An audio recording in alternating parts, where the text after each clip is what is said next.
और उसके बाद सन 1848 में भारत में एक गवर्नर जनरल आया जो भारत पर रूल किया 1848 से लेकर 1856, ठीक, जिसका नाम था लॉर्ड डलहौजी। क्या नाम था? लॉर्ड डलहौजी। और ये सन 1848 में बनाया राज्य हड़प नीति या राज्य विलय नीति। राज हड़प नीति या राज हड़प नीति, राज विलय नीति के तहत यह कहा करता था जिस राज्य का कोई उत्तराधिकारी नहीं है वो राज्य किसका होगा? हमारा। इसका यह मानना था कि जिस प्रकार लक्ष्मीबाई का नाम सुने होंगे, लक्ष्मीबाई के पति का नाम था बाल गंगाधर राव, और बाल गंगाधर राव की मृत्यु के बाद लक्ष्मीबाई ने एक पुत्र को गोद लिया था जिस पुत्र का नाम था दामोदर, ठीक। और सन 1853 में लॉर्ड डलहौजी के द्वारा बलपूर्वक झांसी को हड़प लिया गया, ठीक। मतलब डलहौजी का कहना था जिस राज्य का कोई उत्तराधिकारी नहीं वो राज्य क्या होगा? हमारा। तुम बाप हो किसी के कि राज्य का उत्तराधिकारी अगर किसी का नहीं है तो राज्य का मालिक मैं समझूंगा कौन राजा होगा। तो ये कहा करता था कि राजा का बेटा नहीं है तो मैं उसका बेटा हो जाऊंगा, ठीक। इस प्रकार का नाथ डलहौजी था, सबको अपना बाप बनाता है, घूमता फिरता था और पूरे ब्रिटिश साम्राज्य में भारतीय अंपायर को मिलाने का काम किया।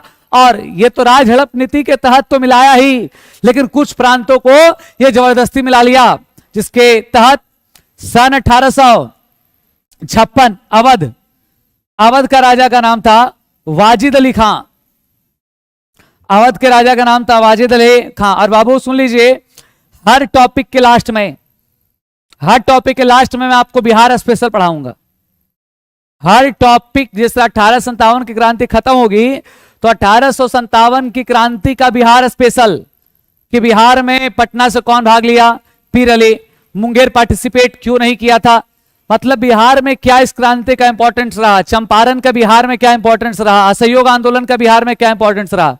क्योंकि आपको हिस्ट्री से रिलेटेड 5-7 क्वेश्चन तो आपको बिहार स्पेशल मिलेगा ही। यूपी में पी में काम आएगा। यूपीपी की बात कर रहे हो दोस्त, ये बीपीएससी का है। अवध का राजा का नाम था वाजिद अली खां। वाजिद अली खां पे आरोप लगाया गया कुशासन का। क्या चीज का? कुशासन। कुशासन का मतलब आप अच्छे तरीके से शासन नहीं चला पा रहे हो, और कुशासन का आरोप लगाकर इसके अवध जिसे आज हम किस नाम से जान रहे हैं, लखनऊ को क्या कर लिया गया? हड़प लिया गया। तो पूछेगा अवध को कब हड़पा गया? 1856। क्या चीज का आरोप लगा के? कुशासन।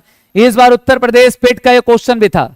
इस बार उत्तर प्रदेश पेट का क्वेश्चन था, डलहौजी के द्वारा कुशासन का आरोप लगा के किस प्रांत को हड़पा गया? अवध। और इसी वाजिद अली खां की पत्नी का नाम, यही वाजिद अली खां की पत्नी का नाम था मोस्ट इंपॉर्टेंट बेगम हजरत महल। बेगम हजरत महल। और हजरत महल ही 1857 की क्रांति में पार्टिसिपेट करेंगी। कहां से? लखनऊ से। और हजरत महल के ही पुत्र का नाम था वर्जिस कादिर। क्या नाम था? वर्जिस कादिर। क्योंकि इनके साथ तो गलत हुआ। डलहौजी कहा करता था इस राज्य का उत्तराधिकारी नहीं वो राज्य किसका होगा? हमारा। लेकिन यहां पे तो बेगम हजरत महल का पुत्र था वर्जिस कादिर, ये तो उत्तराधिकारी होना चाहिए। 1857 की क्रांति में सबसे अधिक सेना अवध की थी, अवध स्टेट की थी। इसी कारण ये क्रांति प्रारंभ हुआ दोस्त, क्योंकि अवध स्टेट बहुत ही दुखी था। ठीक, पहले तो डलहौजी, और डलहौजी से पहले लॉर्ड वेले जली, ये सब दुर्गामी कारण रहे थे। लेकिन बच्चे रट कहां रहे? चर्बीयुक्त कारतूस। 1857 क्रांति प्रारंभ हुई,